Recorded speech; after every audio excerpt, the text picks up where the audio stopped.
Have you ever saved every penny for your dream, only to have the people who should love you most steal it away and call it family?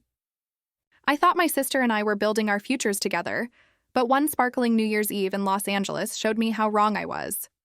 Our family's Hollywood Hills home glowed with the soft flicker of crystal chandeliers, the air thick with the scent of champagne, fresh oysters, and the faint citrus tang of expensive candles lining the mantel. The New Year's Eve party was in full swing, family and friends clinking glasses, their laughter blending with the smooth jazz from a live quartet and the distant pop of early fireworks testing the night sky. I adjusted my midnight blue dress, forcing a smile as I circulated among the guests, my heart still raw from the discovery I'd made just weeks ago. At 31, Sarah, had scrimped and saved for years as a freelance graphic designer, building a $75,000 house fund for my first home. My sister Amy, 2 years younger, worked in real estate. Always the charming one, her new sports car gleaming in the driveway like a trophy. But tonight, Mom's hugs felt too tight, Dad's jokes too forced, and Amy's smirk too triumphant. 3 weeks earlier, I'd received a bank alert, $50,000 withdrawn from my savings, the house fund I'd protected like a child.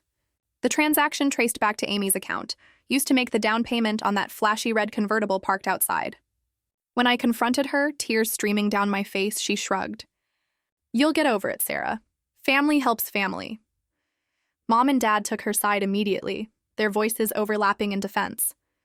"Amy needed it more," Mom said, her hand on Amy's shoulder. "You're doing fine on your own," Dad added, his tone dismissive. The betrayal burned hotter than the LA sun, the scent of my morning coffee turning to ash in my mouth. Why would they choose her over me? I'd supported Amy through breakups, designed her business cards for free, even covered her rent when she was between jobs. Something deeper was at play. I didn't argue. I cut contact, focusing on my freelance work, but the wound festered.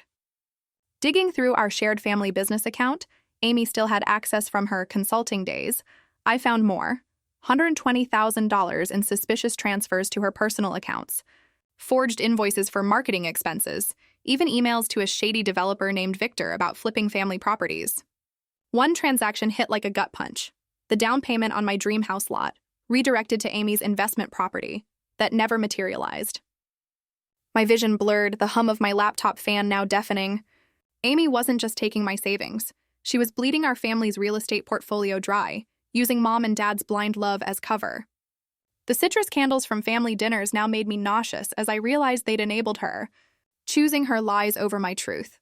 For weeks, I played along, sending holiday cards, liking Amy's Instagram posts about her hustle, all while plotting my revenge. The next big event was our family's New Year's Eve charity gala at a downtown LA hotel, where Amy would announce a new community housing initiative, funded by the family business. I'd make sure it was unforgettable. I dug deeper, finding bank alerts about missed property taxes, texts from Amy to Victor about cooking the books, even a photo of them at a rooftop bar, toasting with martinis over our big score. Each clue was a spark, fueling my rage. I contacted Victor, posing as Amy's assistant. "She needs you at the gala for the announcement. 8 p.m. downtown," he replied immediately, clueless about the trap. My heart pounded, but I felt a strange calm, like the quiet before an LA earthquake. The gala was a spectacle. Golden balloons, crystal flutes, the air filled with the scent of orchids and aged scotch. Amy was radiant, working the crowd in a shimmering silver gown, schmoozing donors while Mom and Dad beamed with pride. Victor arrived, his suit rumpled, a briefcase in hand, his eyes scanning nervously for Amy. I waited until Amy took the stage, her voice dripping with false altruism as she unveiled the initiative, the venue's massive screen glowing behind her. Then I signaled the AV tech, a friend I'd clued in, and the screen flickered to life. Instead of her housing project slides, it showed the bank transfers, the forged invoices, and that rooftop photo blown up for all to see. The room fell silent, the clink of glasses stopping dead. Amy's voice faltered, her eyes darting to the screen. Victor's face drained of color, his briefcase slipping to the floor. I stepped to the microphone, my voice steady. "Thank you, Amy, for showing us what family investment really means." Donors gasped, Mom's hand flew to her mouth, and Dad's face crumpled with shock. Victor bolted for the exit, and Amy stood frozen, the spotlight exposing every lie. I thought exposing her would finally make them see my worth. As the crowd dispersed, Amy grabbed my arm, her voice desperate. Sarah, you don't understand. I pulled away, my voice cold. I understand you stole our future. I left her there, the LA skyline glittering coldly as I walked into the night. But the victory felt hollow.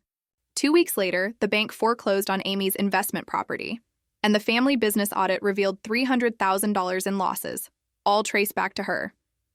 Mom and Dad called, their voices broken with apologies, but the damage was done. The next day, as I sorted through old family photos in my apartment, I found a letter I'd written to Mom at 20, when I'd skipped a family vacation for a design competition. It confessed how I'd lied about being sick, leaving Amy to entertain relatives alone, making her feel abandoned.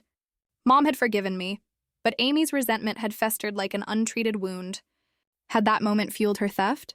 I'd destroyed her for her betrayal. But standing in my quiet apartment, the city's hum louder than my thoughts, I realized the hardest truths aren't the ones we expose. They're the ones we bury, thinking they don't shape the family we lose. If this story turned your family trust inside out, smash that like button and subscribe to Cheating Stories Twist for more heart-wrenching tales of betrayal and redemption. Have you ever had your dreams stolen by the people closest to you? Share it in the comments below, and don't forget to share this video with someone who loves a jaw-dropping twist.